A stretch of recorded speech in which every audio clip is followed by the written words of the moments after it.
Alhamdulillah,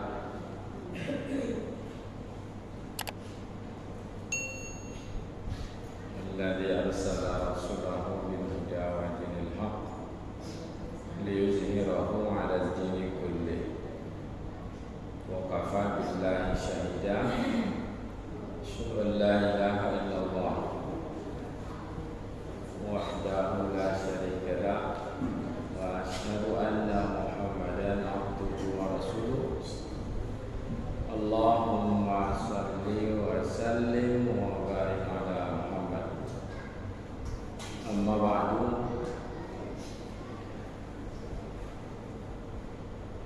Bapak, Ibu, saudara-saudari jemaah maghrib rahimakumullah. Alhamdulillah, kita lanjutkan kembali kajian kita tafsir Al-Quran surah Ali Imran ayat selanjutnya 93.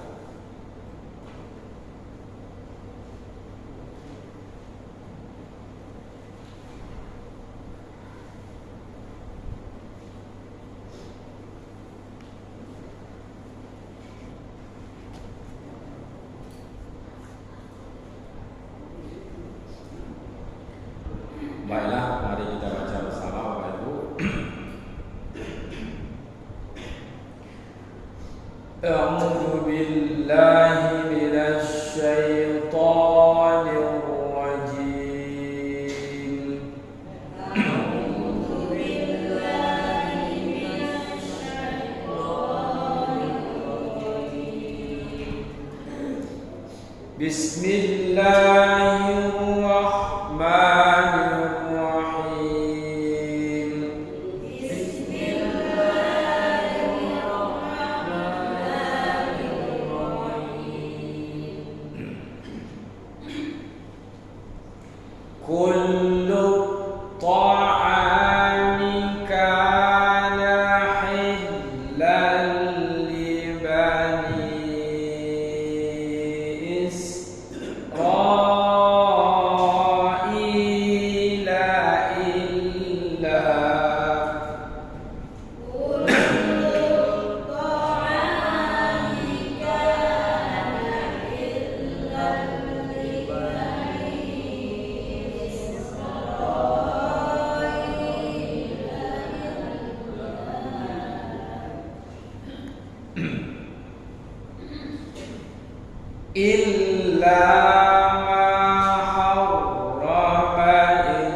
فمن افترى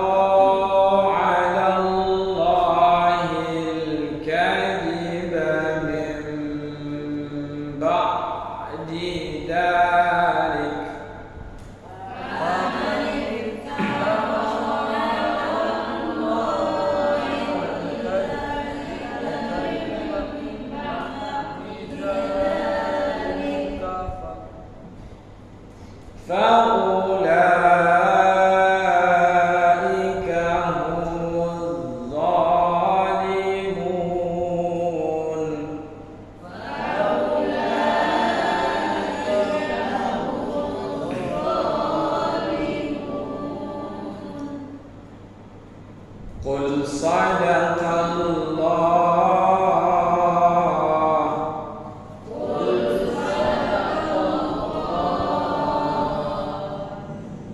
Fattabi'u millata Ibrahim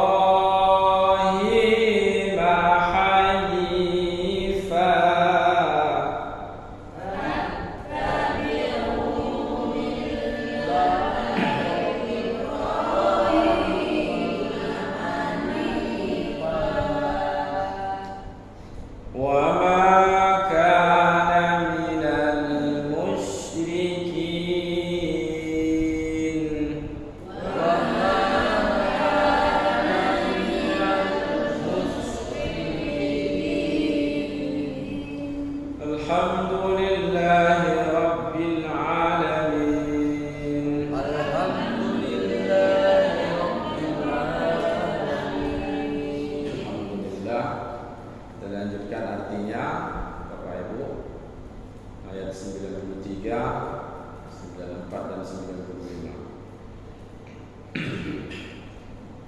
Kullut ta'ami,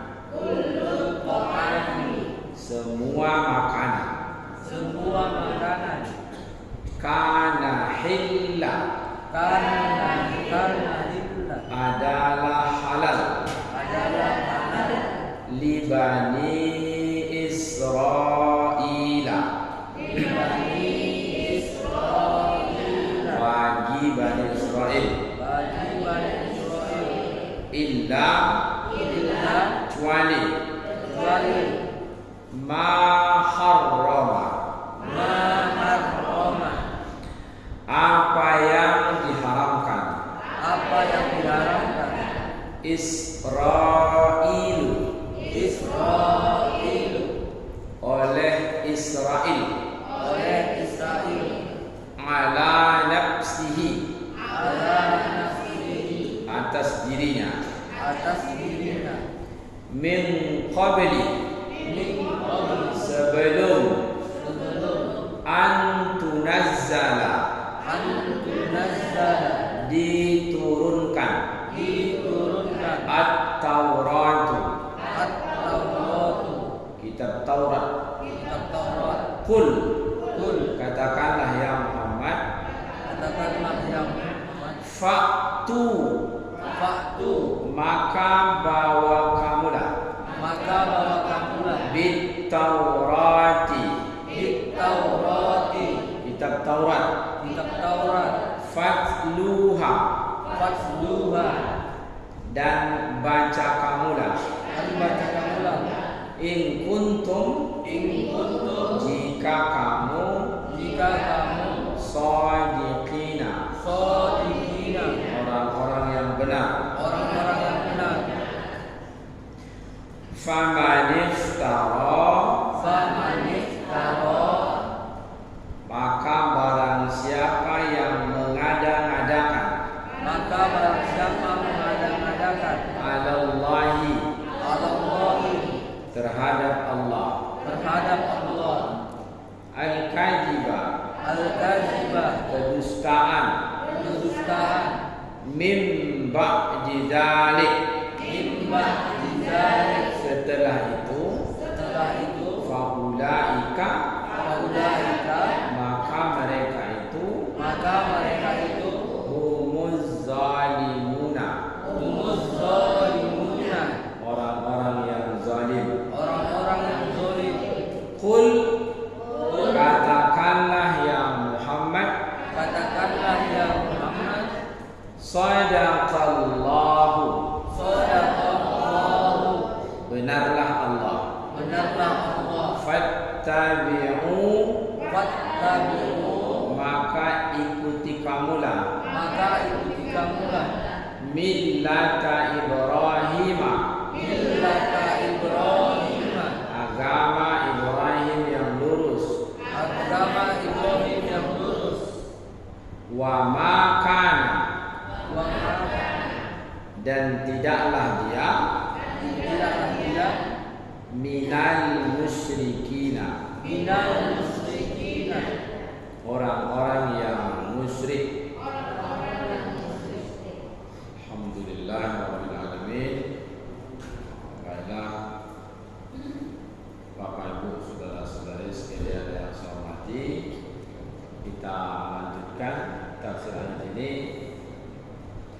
Ali Imran 93, 94, 95, lanjutan dari ayat sebelumnya. Qauluhu ta'ala, perkataan Allah yang maha tinggi, firman Allah, kullu, tiap-tiap, itu semua, ya. Semua, kullu ta'ami, ya. Semua ta'am, ta'am ini makanan, semua makanan, kana hillan, adalah hillan. Hillan di situ halal, berarti boleh. Halal artinya boleh dikonsumsi, lawan dari haram. Hillan li bani Israila, halal li bani, bagi atau untuk bani, keturunan atau anak-anak. Bani itu keturunan atau anak. Israel, Bani Israel. Israel ini nama salah satu nabi, Nabi Yakub, ya. Nama lain Nabi Yakub itu Israel. Jadi Bani Israel keturunan Nabi Yakub. Illa ma harrama Israilu, illa kecuali ma harrama, apa yang diharamkan oleh Israilu. Israel maksudnya Nabi Yakub, ya. Jadi Israel ini nama nabi. Jadi hati-hati kita Bapak Ibu mengucapkan sesuatu yang kita tidak tahu, bisa mendatangkan dosa. Bahkan dengan perkataan itu bisa mengantarkan kita kepada neraka karena kesalahan yang kita lakukan. Apalagi sampai dengan mengatakan sesuatu yang buruk kepada orang yang dijamin oleh Allah sebagai orang-orang yang baik, yaitu para nabi termasuk Israel. Selama ini banyak kekeliruan yang dilakukan oleh manusia khususnya umat Islam,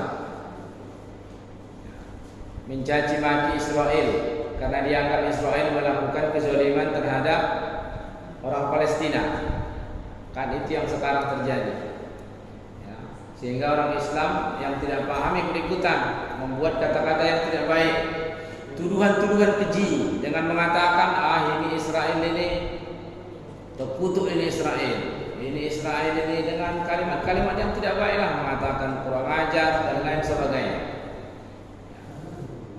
Padahal Israel itu nama Nabi Yakub. Jadi kalau kita bilang Israel itu terkutuk, berarti kita menuduh Nabi Yakub terkutuk.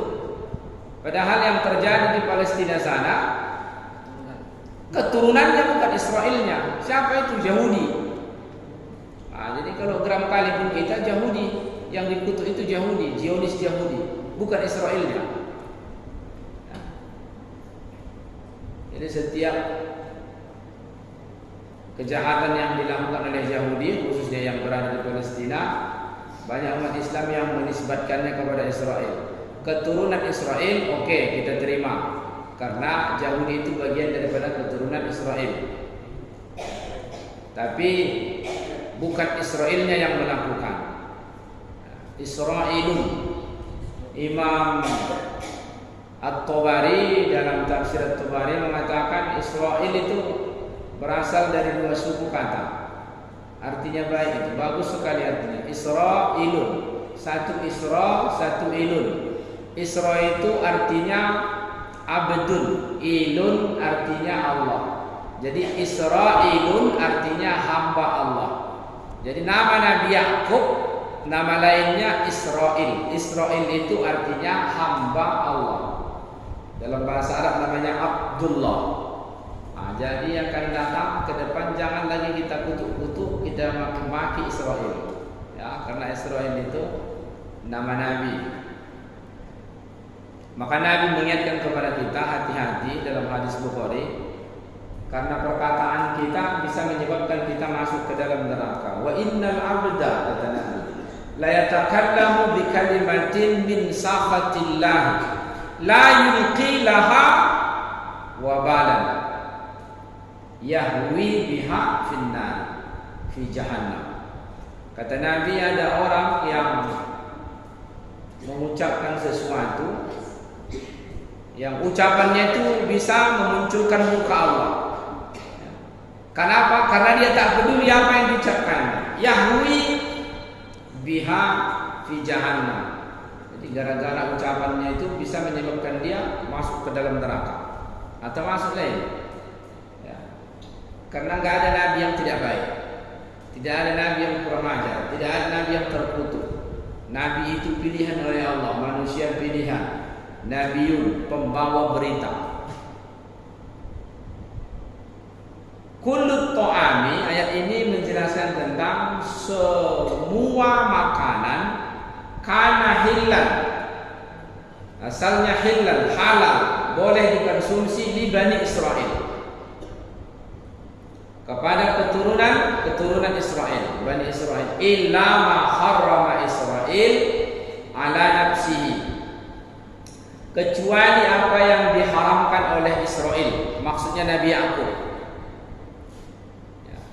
Hukum asalnya semua makanan boleh mereka konsumsi, tapi Nabi Yakub dia mengharamkan ada makanan yang diharamkan untuk dirinya. Illa ma harrama Israilu ala nafsihi min qabli an tunazzalat Tauratu, sebelum kitab Taurat diturunkan.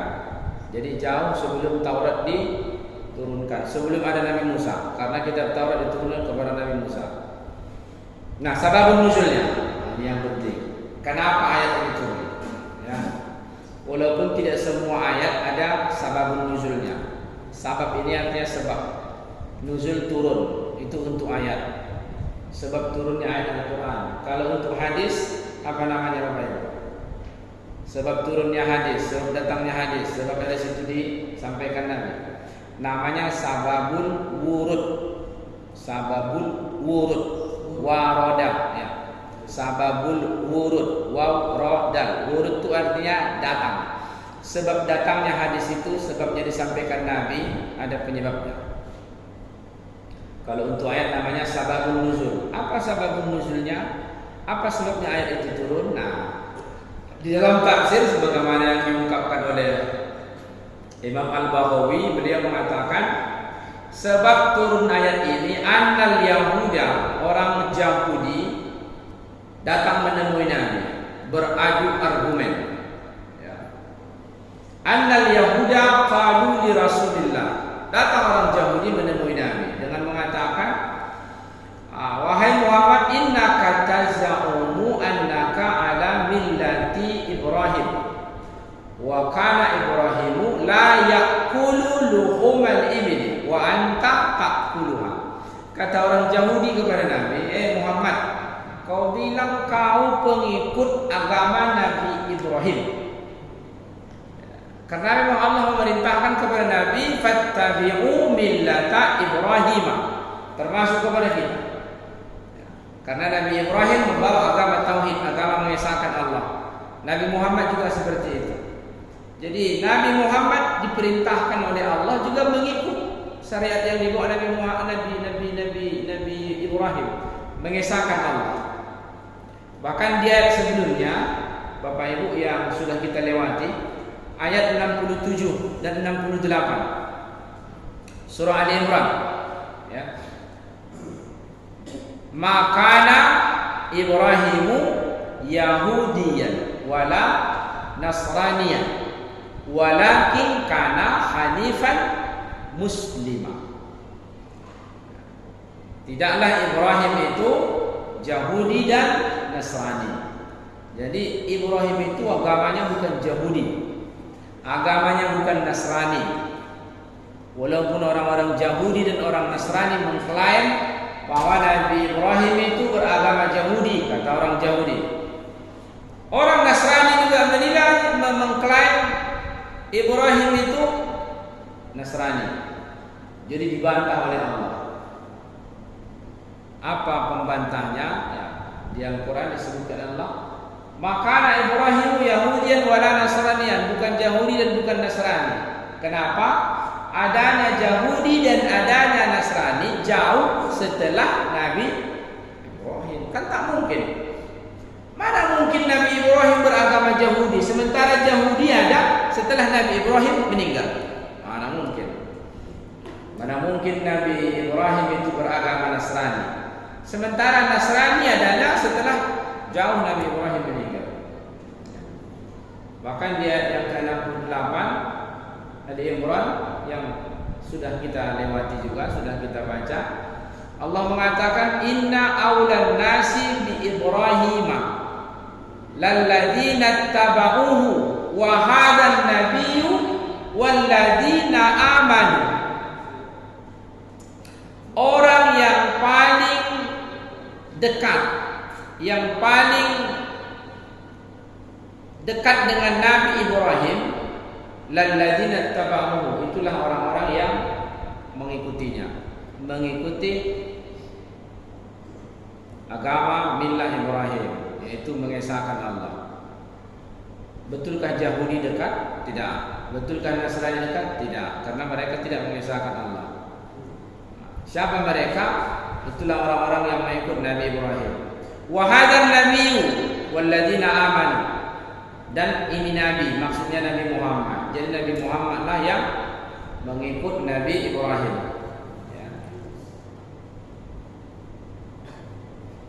Illa ma harrama Israel, kecuali apa yang diharamkan oleh Israel kepada dirinya. Kata orang Yahudi, engkau Muhammad tidak betul mengikut Ibrahim. Kenapa? Karena Nabi Ibrahim tidak memakan daging unta dan engkau memakannya. Maka engkau bukan pengikut millah Ibrahim. Maka Nabi mengatakan, faqala Rasulullah sallallahu alaihi wasallam, inilah kedustaan orang-orang Yahudi.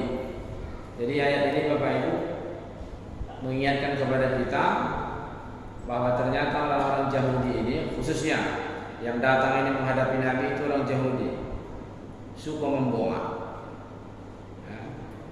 Ini penyakit membongak ini, membongak, berdusta, berbohong, apalagi nama lainnya. Ini warisan dari Yahudi.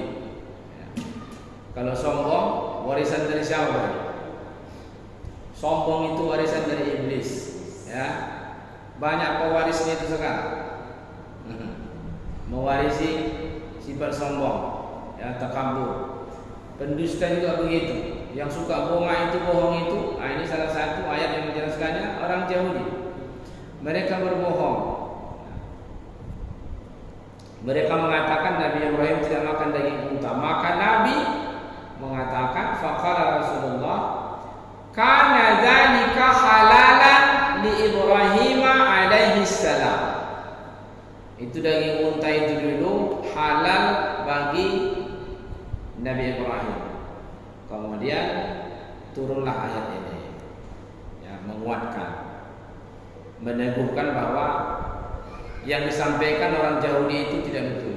Yang disampaikan Nabi betul. Karena kata orang Yahudi itu, kami mengharamkannya hari ini karena itu juga dulu diharamkan kepada Nabi Nuh dan kepada Nabi Ibrahim. Sampailah kepada kami. Itu pengakuan orang Yahudi. Nah, inilah bunganya itu. Tapi faktanya tidak ada. Kullu ma nuharrimuhu al-yawma kana dzalika haraman ala Nuhin wa Ibrahim hatta intaha ilaina. Kami haramkan daging unta itu karena dulu sama Nabi Nuh pun diharamkan.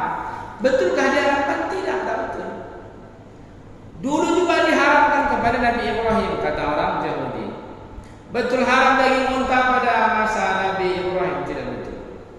Maka fa'anzalallahu hadhil ayat, maka turunlah ayat ini. Kullu ta'ami kana hillan li bani Israil. Jadi semua makanan dulu halal, boleh bagi Bani Israel. Yang diharamkan itu hanya hanya Nabi Yakub yang mengharamkan bagi dirinya sendiri. Illa ma harrama Israilu ala nafsihi, kecuali apa yang diharamkan oleh Israel, ya, atau Nabi Yakub. Kenapa diharamkannya pada dirinya? Ada juga penyebabnya. Ya. Bolehkan dia mengharamkan pada dirinya? Ada sebagian ulama mengatakan bukan makna mengharamkan dia, makna haram itu dia mengharamkan atas dirinya, tapi mengharamkan di situ maknanya menghalangi dirinya untuk memakan daging itu. Tapi sebagian mengatakan memang pada masa itu dibolehkan dan diizinkan Allah karena dia yang meminta. Ya. Karena dulu diriwayatkan bahwa Nabi Yakub ini pernah sakit. Ya, Nabi Yakub pernah sakit. Jadi benazar. Di benazar. Karena memang kita tidak boleh mengharamkan sesuatu yang dihalalkan oleh Allah. Tak boleh.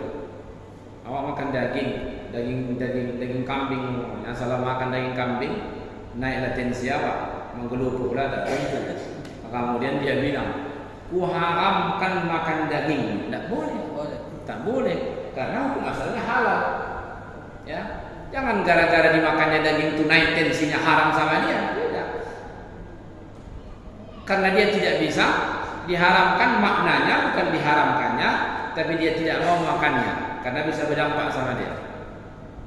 Jadi dulu Nabi Yakub ini pernah sakit, maridha maradan syadida.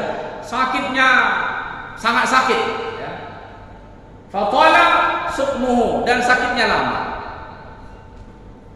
Fanazar, maka dia benazar. Itulah awalnya. Kenapa diharamkannya bagi dirinya? Benazar dia. Apa dia bilang? La'in afahullahu min saqami. Dia mengatakan kalau seandainya Allah menyembuhkan penyakitnya, la yuharrimanna ahabbat ta'ami was-sarabi ilaihi. Maka dia akan mengharamkan makanan dan minuman yang paling disukai. Ada makanan yang paling disukai Nabi Yakub dan minuman yang paling disukai. Bukan sekedar suka, tapi paling disukainya. Ahabbat ta'am, makanan yang paling disukainya. Jadi diharamkannya kalau Allah menyembuhkan penyakitnya. Apalah makanan yang paling disenangi itu? Wa kana ahabbu ta'ami ilahi luhmanal ibli. Makanan yang paling disukai Nabi Yakub daging unta. Entah macam mana rasanya ya. Orang bapak ibu dah pernah makan daging unta? Daging unta dah pernah ya. Tapi macam mana rasanya Allah wa'ala. Tapi itu makanan yang paling disukai oleh Nabi Yakub. Makanan yang paling disenangi. Kemudian wa ahabbu syarabi ilaihi albanaha. Minuman yang paling disukai Nabi Yakub susu unta. Dagingnya dia paling suka, susunya pun dia paling suka. Orang bapak ini juga belum pernah minum susu unta ya? Belum, udah pernah? Oh sudah, enak bu ya? Alhamdulillah kok sudah. Ya, kami belum pernah makan itu, belum pernah makan daging unta, belum pernah minum susu unta. Jadi kata Ibnu Abbas itu sebab makanya dia mengharamkan bagi dirinya. Makanya dia mengharamkan makanan yang disukainya daging unta dan susu unta karena dia benazar. Itu yang disebutkan sebabnya kenapa sampai dia mengharamkan daging unta dan susunya untuk tidak diminum lagi. Padahal itu makanan yang paling disukai. Sebagian mengatakan juga karena dia mau mendekatkan diri kepada Allah. Karena saking sukanya dia dengan makanan itu, maka untuk mendekatkan diri kepada Allah, dia haramkan makanan itu kepada dirinya. Jangan sampai terlena. Karena kita kalau sudah menyukai sesuatu, kadang-kadang mati-matian kita untuk itu kan. Bisa kita menghilangkan sesuatu yang lebih layak memang harus kita utamakan, kita dulukan. Ada yang kita sukai, ada yang kita cintai. Ya. Ada orang sayang sama keretanya, suka sama kendaraannya. Yang lain tinggal itu saja lah yang dibolong-bolong sampai segalanya melewati. Bisa jadi. Mandi pun malas. Mandi pun mungkin malas. Tengok-tengok saja. Bisa jadi menjauhkannya. Maka Nabi Yakub ini juga untuk mendekatkan diri kepada Allah, dihindarinya makanan dan minuman yang paling disenangi. Tapi apa inti ayat ini? Inti ayat ini Allah mau menegaskan kepada Nabi bahwa orang-orang Yahudi itu memang suka berdusta. Ya, pandai-pandaian dia bilang itu sudah diharamkan dari dulu, dari zaman Nabi Nuh udah haram. Kami tidak boleh memakannya. Bahkan pada masa Nabi Ibrahim. Maka Allah melanjutkan pada ayat ini dengan mengatakan, Qul fa'tu bit-Taurah. Kata orang Yahudi, itu sudah diharamkan sejak dulu di dalam kitab Taurat. Maka Nabi menuntut, karena kita mesti punya bukti, punya dasar yang paling kuat. Apalagi bercerita tentang halal dan haram, itu mesti pakai dalil, pakai hujah dia. Kata Nabi, Qul, katakan ya Muhammad, kata Allah, fa'tu bit-Taurah. Kalau betul kamu bilang memang diharamkan di kitab Taurat itu, betul ada. Fa'tu bit-Taurah fatluha. Bawa kitab Taurat itu. Bawa dalil kamu, baca mana dalil yang mengharamkan. Nah, kita juga begitu Bapak Ibu. Jangan suka ambil angkat. Ini boleh, ini tak boleh. Dalilnya tak ada. Ini haram. Banyak juga orang kadang-kadang begitu kan. Yang halal bisa jadi haram, yang haram bisa jadi halal. Tapi ketika diminta dalilnya, tak ada. Bolehkah dilakukan ini? Boleh. Apa dasarnya? Ya begitulah, udah biasa dari dulu. Tak bisa. Ya. Mengapa kamu kalau ke kuburan bawa bunga? Ya begitulah Pak, memang dari dulu begitu Pak. Kalau sampai dulu ke kuburan bawa batu, pernah nggak ditanya? Coba tanya, kenapa dibawa bunga itu Pak? Tanya dia. Jangan karena dulu ya, karena dulu begitu dulu dibawa, bawa bunga ke kuburan, bawa lah, bawa air ke kuburan, bawa. Jadi kalau dulu bawa paku orang ke kuburan tak ada paku. Pernah tanya enggak? Coba tanya orang Bapak. Padahal contohnya sudah jelas. Di masa Nabi banyak orang yang meninggal, bahkan keluarga Nabi berziarah, diceritakan bagaimana cara Nabi berziarah, tak boleh bawa apa-apa. Datang dia sampai masuk ke pemakaman yang diajarkan Nabi, ada kaifiatnya, jelas apa yang dibaca Nabi. Assalamualaikum ahlad diyar minal mu'minina wal muslimin wa inna insyaallah bikum lahiqun. Selesai. Kalaupun tak mau masuk tak apa-apa, pergi. Sudah kita doakan. Kalau masuk ke dalam silakan. Mungkin ada 7 kuburan tertentu, boleh berdoa itu silakan. Perlu disiram? Tak perlu. Apalagi sekarang musim hujan, tak perlu. Udah banyak kali yang dibawa. Jadi untuk apa dibawa air? Entah. Untuk apa dibawa bunga? Allahu a'lam.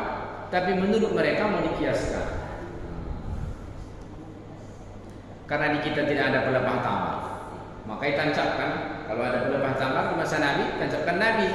Selama basah, maka penghuni kubur itu diringankan siksaannya. Sekarang di kita tak ada pelepah tamar, maka dikiaskan. Dicarilah bunga, ditabur bunga ini, kemudian disiram. Basahlah bunga itu kan. Selama basah, diharapkan mudah-mudahan penghuni kubur itu siksaannya menjadi ringan. Betulkah itu? Kita bertanya balik sama yang melakukan itu. Kalau betul dikiaskan karena tidak adanya pelepah tamar di kita ini diganti dengan bunga, maka kita tanya balik ini. Di Mekah itu ada nggak pelepah tamar? Ada kan? Ada. Di Madinah ada? Ada. Jelas ada, banyak. Karena di sana banyak tanaman kurma, maka pelepahnya pasti banyak. Pertanyaan selanjutnya, setelah Nabi, adakah orang di Jazirah Arab itu yang melakukan seperti itu? Ada? Tak ada kan? Maka kias ini tertolak. Alasannya di kita karena tidak ada pelepah tamar diganti bunga kemudian disiram menjadi basah. Di Mekah, di Madinah, setelah Nabi tak ada yang berani boleh. Abu Bakar tak berani. Padahal pelepah tamar banyak di sana. Mengapa tak ikut orang untuk itu? Makanya tertolak. Jadi mau selamat, contoh aja apa yang dilakukan Nabi. Dia bicara tak ada banyak apa-apa, apalagi mau puasa ya. Tak percaya orang Bapak Ibu, tengok di Batu Tiga itu. Ada pula dijual itu airnya penyiramnya itu. Di dalamnya entah pandan, entah daun-daunan. Dijual pula itu. Itulah dibawa ke dalam disiramkan. Wah, iya pula. Ada air khusus penyiram kuburan. Untuk apa airnya nih Pak? Supaya padat. Sebetulnya gua mana supaya padat ya Pak? Bosankan tangki udah pede air, sama motor siramkan mau padat. Jadi kalau ditanya kenapa? Memang begitu dulu ada bisa. Akhirnya orang Yahudi ditantang Nabi. Qul fa'tu bit Taurat. Kalau betul bawa, mana kitab Taurat yang kamu katakan? Mengatakan itu sudah diharamkan dari dulu. Apa kata mereka? Diam-diam. Diam-diam artinya tidak ada jawaban yang bisa mereka berikan. Akhirnya terbuktilah mereka melakukan kedustaan. Jadi ketika Nabi mengatakan, "Qul," katakan ya Muhammad, Allah merintahkan kepada Nabi, "Qul fa'tu bit Taurat, fatluha." Bawa kitab Taurat itu, bacakan. Mana dalilnya? Hatta yatabayyana annahu kama qultum in kuntum shadiqin. Biar jelas betul tidak yang kamu sampaikan itu. Jadi kita juga begitu ya Bapak Ibu, apalagi dalam menjalankan ibadah mesti ada landasan dalilnya, ada hujahnya. Falam ya'tu, tapi mereka tidak bisa mendatangkan hujahnya, dalilnya. Faqala Allah azza wa jalla, maka Allah mengatakan ayat selanjutnya, faman iftara 'ala Allahi al-kadhiba, maka dikuatkan Allah lagi, siapa yang mengada-ngadakan kedustaan terhadap Allah. Mereka akan berdusta atas nama Allah karena mereka mengatakan di kitab Taurat ada pengharamannya. Orang sekarang juga begitu. Boleh begitu? Boleh Pak, boleh kali. Kenapa? Pokoknya ada dalilnya di Quran. Di mana dalilnya, surat apa? Adalah, carilah di Quran katanya. Mana bisa begitu? Sebutkanlah kalau ada dalilnya ya. Ada dalilnya ada. Ada dalilnya ada di hadis. Di hadis mana? Adalah pokoknya. Tidak bisa. Iya, awak pula disuruhnya mencari. Ada dalilnya di Quran. Bisa kita ganti ibadah kita yang tertinggal dulu, sholat kita tertinggal dulu, bisa. Di mana dasarnya? Adalah di Quran. Di Quran mana? Ternyata tidak ada dalilnya. Ya. Padahal masalah berkaitan dengan ibadah dan akidah mesti pakai landasan dalil. Faman iftara 'ala Allahi kadhiba, maka barang siapa yang berbuat kata dusta kepada Allah mimba didzalika, setelah datang keterangan, setelah itu faulaika humuz zalimun, itulah orang-orang yang zalim. Berarti orang yang berbuat kedustaan atas nama Allah sudah melakukan kezaliman. Berdusta atas Nabi juga sudah melakukan kesalahan besar. Man kadhiba alayya muta'ammidan falyatabawwa maq'adahu minan nar. Maka barang siapa yang berdusta kata Nabi atas namaku, maka sesungguhnya dia telah menyiapkan tempat duduknya di neraka. Jadi apa pelajaran yang dapat kita petik dari sini? Pertama, berkata jujur. Kedua, ikutilah petunjuk. Dan kemudian janganlah diwarisi watak dan karakter orang-orang Yahudi yang semuanya buruk dijelaskan Allah di dalam Al-Quran. Jadi Bapak Ibu, saudara-saudari sekalian saya hormati, mudah-mudahan bermanfaat kepada kita. Semoga Allah menunjuk kita kepada jalan kebenaran sejauh keinginan kita untuk meraih petunjuk dan kebenaran tersebut. Demikian saja. Assalamualaikum warahmatullahi wabarakatuh.